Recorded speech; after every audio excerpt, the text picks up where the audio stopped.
गड्डीबाज में एक बार फिर आपका स्वागत है ब्रह्मा जी की नगरी पुष्कर से। तो रंगीला राजस्थान के इस ट्रैवल सीरीज में आज हमारा 19वां दिन है। कल हमने पुष्कर में ब्रह्मा जी के मंदिर के दर्शन भी कर लिए, जी भर के पुष्कर घूम लिया। आज हम लोग बढ़ने वाले हैं चित्तौड़गढ़ की तरफ, लेकिन उससे पहले पुष्कर में एक पॉइंट कवर करना बाकी है, तो सबसे पहले वहां चलते हैं।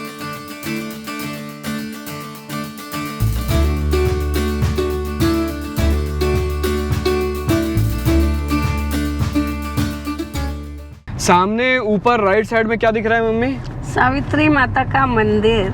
तो यहाँ पे हम लोग कल जब पुष्कर हम पूरा घूमे थे तो यहाँ भी आए थे, यहाँ ऊपर गए थे रोपवे से। अभी हम लोग इसी रोड पे थोड़ा सा आगे जा रहे हैं। पुष्कर से कुछ 10-12 किलोमीटर आउटर में एक बाबा जी रहते हैं जिनको आलू बाबा कहा जाता है। लोकल से ऐसा सुनने में आया है कि वो पिछले काफी सालों से सिर्फ आलू खा के जिंदा है। ये सुनते साथ ही हमारी क्यूरियोसिटी जाग गई, तो इसीलिए हम लोग अभी जा रहे हैं वहीं आलू बाबा के मंदिर। देखते हैं कि ये जो कहानी सुनी है वो सच है कि नहीं, और उसके बाद फिर हम बढ़ेंगे चित्तौड़गढ़।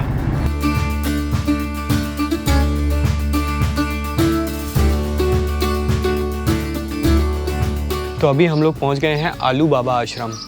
ये लिखा हुआ है आलू बाबा आश्रम, यहाँ पे मंदिर है और ये सामने वो आश्रम है जहाँ आलू बाबा रहते हैं।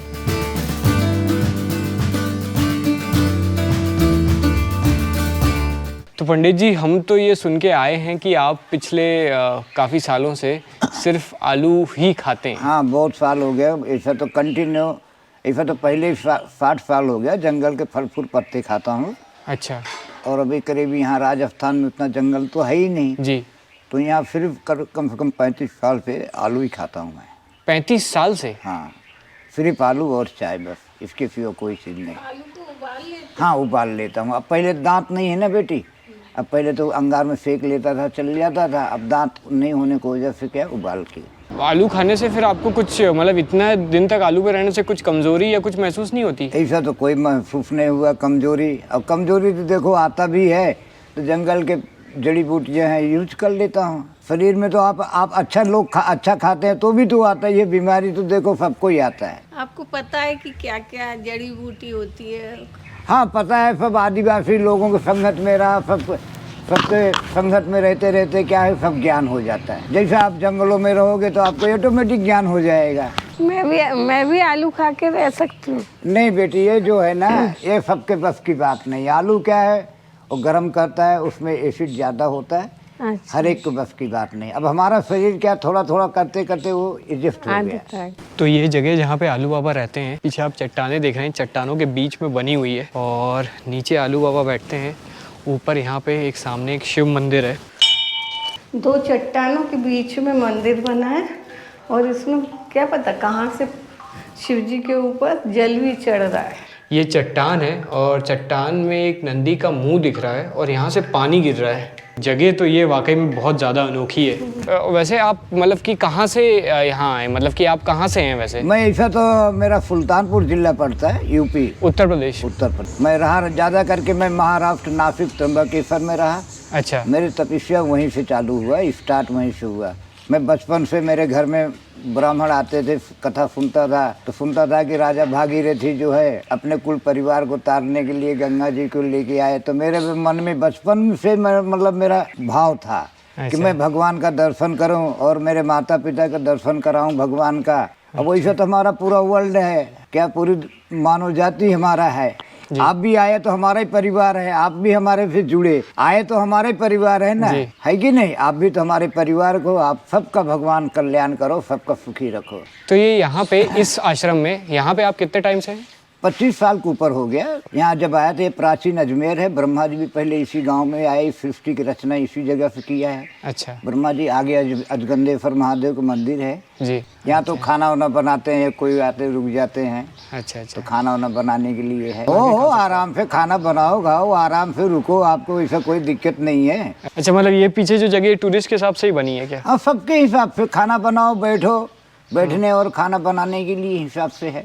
आलू बाबा का ये जो आश्रम है ये एक तरीके का टूरिस्ट अट्रैक्शन हो गया है। यहाँ पे बहुत सारे टूरिस्ट, खास करके फॉरेनर्स बहुत आते हैं और फॉरेनर्स जब भी कहीं पे जाते हैं तो वो कुछ वॉलंटियर करते हैं वहाँ कुछ काम करने के लिए। तो यहाँ पे आप ये सारी जो पेंटिंग्स देख रहे हैं, ये आर्ट वर्क जो देख रहे हैं, ये सब फॉरेन टूरिस्ट ने ही आके बनाई है।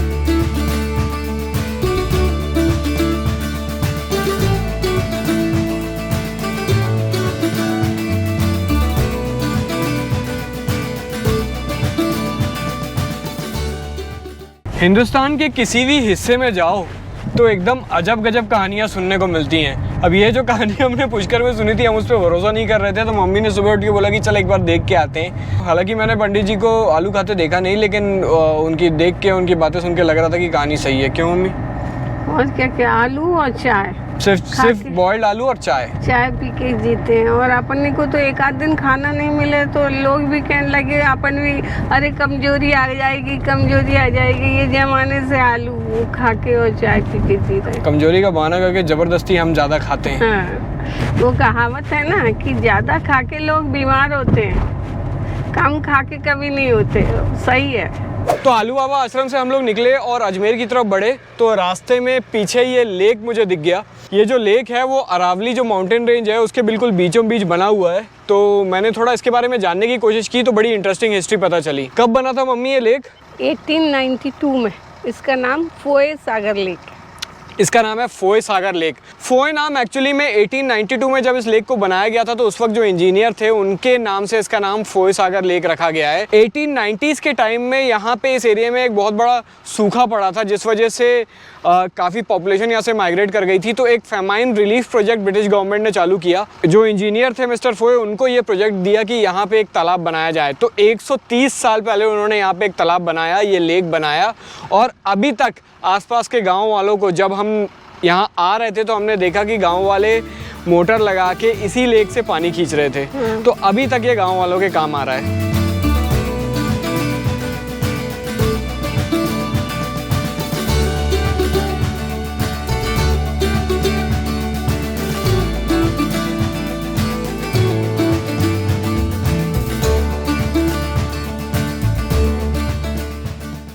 तो हम लोग इस वक्त पहुंच गए हैं अजमेर। अजमेर में सिटी के बीच से मैं जा रहा हूं तो मेरे लेफ्ट साइड में एक और लेक दिख रही है जिसका नाम है अन्ना सागर लेक। ये भी एक लेक है जो कि अजमेर की सबसे बड़ी लेक है, 13 स्क्वायर माइल्स में फैली हुई है। और इसको बनवाया था पृथ्वीराज चौहान के दादाजी, जिनका नाम क्या था मम्मी?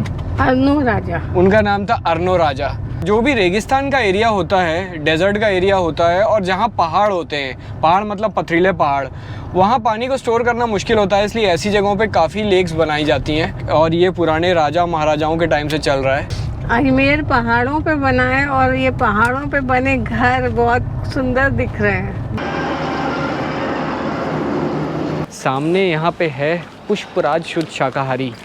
इसके रिव्यूज़ बिल्कुल 5 स्टार रिव्यूज़ हैं। तो आज का खाना यहाँ खाते हैं। आज बहुत दिनों बाद ऐसा हुआ है कि बिल्कुल टाइम से 2 बजे हम लोग खाना खा रहे हैं। इसने तो मुझे 6 बजे शाम को खाना खिलाया, मतलब दोपहर का खाना। लेकिन मम्मी आलू बाबा जैसे स्ट्रांग रहना चाहिए। हाँ, ठीक है, घर चल, तुझे आलू खिलाऊंगी। तो आ गया हमारा खाना। रोटी दाल खा खा के हम लोग बोर हो गए हैं, तो हमने आजकल एक नई डिश मंगानी चालू की है। ये है खिचड़ी और ये है कड़ी। खिचड़ी के साथ कड़ी, ये कॉम्बिनेशन हम लोगों ने राजस्थान में ही आके देखा है। आप में से जो लोग हमारे व्लॉग्स को बहुत पहले से फॉलो कर रहे हैं, आप लोगों ने देखा होगा कि खाने में हम सिर्फ चना मसाला और दाल, ये 2 चीज़ें ही मंगाते थे। और कई लोग तो कमेंट कर देते थे कि यार कुछ और मंगा लो, हम लोग देख देख के बोर हो गए। तो राजस्थान में आके फाइनली एक नई डिश हमने मंगानी चालू की है, खिचड़ी और साथ में कड़ी। ये राजस्थान में तो कई जगह कड़ी खिचड़ी एक ही प्लेट में दी जाती। कड़ी खिचड़ी का स्वाद हमें यहाँ आके जम गया है। कहीं कहीं खिचड़ी अच्छी भी नहीं बनती, लेकिन राजस्थान में सब जगह खिचड़ी बहुत अच्छी बनती है। तो आज है हमारे टूर का 19वां दिन। हमारे सिर्फ 2 पॉइंट्स बचे हैं, चित्तौड़गढ़ और माउंट आबू, और उसके बाद हम रवाना हो जाएंगे अपने घर की तरफ। तो अब तक जो टूर रहा है उसका मैं एक रिकैप दे देता हूँ। पहला लेग इसका था जिसमें 3 दिन में हम उदयपुर पहुँचे, भिलाई से बैतूल, बैतूल से उज्जैन, उज्जैन से उदयपुर। दूसरा लेग था जिसमें उदयपुर से निकले कुंभलगढ़ गए, कुंभलगढ़ से निकल के बालोतरा गए, बालोतरा से मुनाबाव बाड़मेर होते हुए पहुँचे जैसलमेर। तीसरा लेग था जिसमें जैसलमेर से निकले बीकानेर गए, बीकानेर से निकले जयपुर गए, जयपुर से निकले पुष्कर गए। और आज हम लोग पुष्कर से निकल के पहुँचने वाले हैं चित्तौड़गढ़।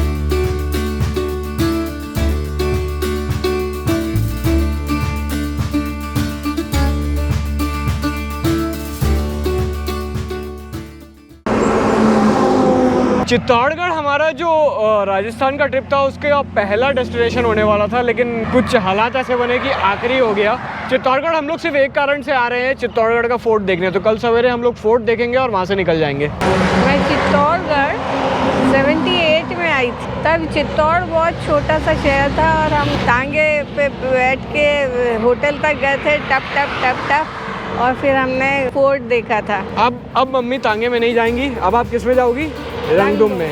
तो बस चित्तौड़गढ़ के आउटर में ही है, मेरे ख्याल से 10-20 किलोमीटर ही और बचा हुआ है। तो एक बार आपको हवा में उड़ाते हैं और फिर आगे बढ़ते हैं।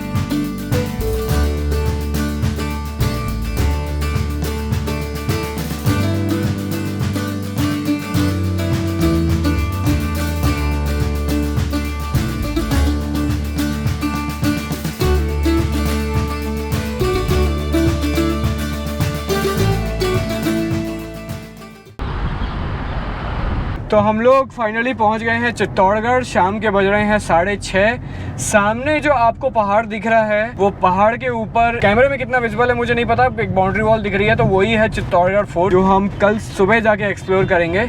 लेकिन अभी हाल फिलहाल सामने एक नदी है, नदी के ऊपर पुल है, उसको पार करते हैं, वहाँ हमारा होटल है, होटल में चेक इन करते हैं और फिर आज आराम करते हैं।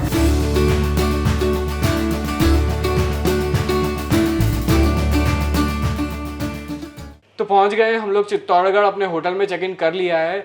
इससे पहले बीकानेर, जयपुर, पुष्कर जहाँ भी हम रुके थे वो एक तरीके से होम स्टेज ही थे, लेकिन यहाँ पे मैंने एक होटल कुंभल रिट्रीट में चेक इन कर लिया है। यहाँ आते साथ ही मम्मी भिड़ गई हैं अपने सीरियल में। सबसे पहले मम्मी यही करती है कि आते साथ चेक करती हैं कि जो उनका चैनल है वो एक्टिवेटेड है कि नहीं। होटल में बस यही है कि कोई बात करने वाला नहीं होता। होम स्टे में खूब लोग बात करने वाले होते हैं, इधर उधर घूमते रहते हैं, तो मजा आता है। खैर यहाँ पे बात करने की जरूरत भी नहीं है, बिकॉज हम लोग कल सुबह यहाँ से निकल जाएंगे, फोर्ट देख के आगे बढ़ जाएंगे माउंट आबू की तरफ। तो आज का वीडियो खत्म करते हैं। खुश रहिए, स्वस्थ रहिए और मस्त रहिए।